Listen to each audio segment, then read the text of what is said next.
Монгол Улсын засгийн газраас гаргасан хууль тогтоомж хүүхдийн эрхийн тухай конвенцийн заалтын хэрэгжилтийг аймгийн хэмжээнд зохицуулах, түүний хэрэгжилтэд хяналт тавих үүрэг бүхий аймгийн хүүхдийн төлөө зөвлөлийн бүрэлдэхүүнийг энэ оны 3 дугаар сарын 14-нд шинжилэн баталсан. 20 хүний бүрэлдэхүүнтэй тус зөвлөлд хүүхдийн болон холбогдох төрийн байгууллагуудын мэргэжилтнүүд багтаж байгаагаараа онцлогтой юм.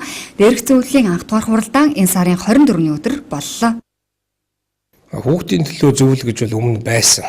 Яг хөө тэгээ цаасан дээр л байсан. Ямар нэгэн үйл ажиллагаа эргэлж хуралдаж ийм зохион байгуулалтанд орж байгаагүй. Тэгээ одоо дархны ирээдүг авч явах нь бол хүүхдүүд. Тэгэхээр бид нар одоо энэ хүүхдүүдэд соёлтой, боловсралтай, шинэ хотын ухаалаг хотын иргэн болж одоо боловсруулахад бидний үүрэг их чухал.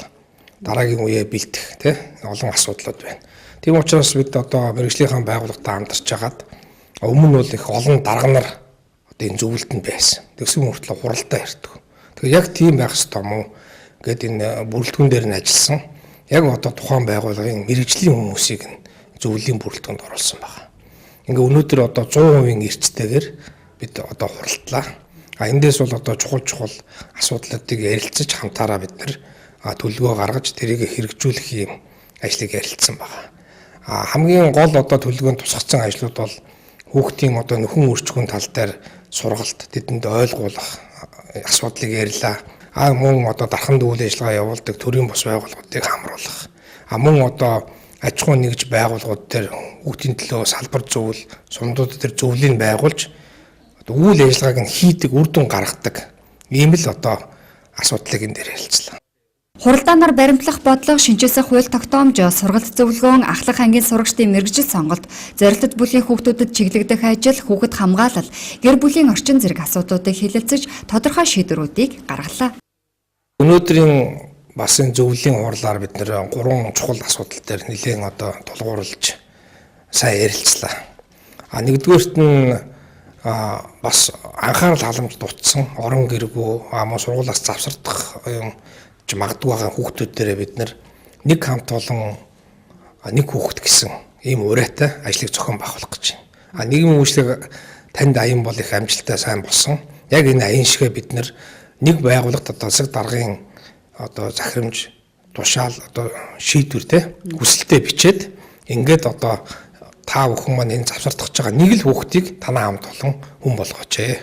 Тэр одоо сургуулийн бичиг хэрэгсэл, хувцас, хунар ерөн тэрний одоо яг л аав ээж гэн анхаарч ингээд нэг хүүхдийг авч яваач гэдэг. Тэгэхээр ингээд айгүй олон аж ахуйн нэгж байгууллагууд дарханд үйл ажиллагаа явуулж байгаа. Тэгэхээр бол тэднэрт одоо нэг хүүхд гэхээр бол үнэхээр одоо боломжийн юм асуудал байгаа. Энийг бол төр засагтайгаа хамтарч байгаа тэгэхээр ийм ажлыг ярилцлаа.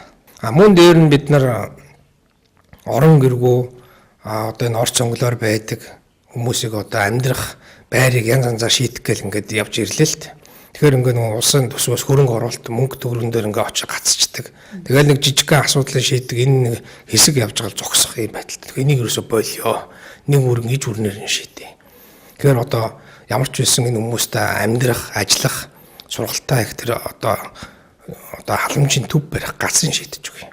Ингээд одоо төрийн бус байгууллагууд байгаа. Тэд нар маань хамтраад төслөө бичээд гадны одоо хөтөлбөрүүдэд хандах, мөн одоо улсын төсөв хөрөнгөнд одоо хөрөнгө мөнгөний суулгах энэ ажлыг хийж ер нь оройтой нэг мөр шийдье. Тэгэхгүй бол болохгүй нэ гэдэг асуудлыг ярилцаж тодорхой ажлууд хийхээр боллоо. Аймгийн хэмжээнд хурдан бариунах циркийн хүнд үзүүлбэр үзүүлдэг, тэрэг төрөх зэрэг хүнд хөдөлмөр эрхэлдэг 204 хүүхэд байдаг байна.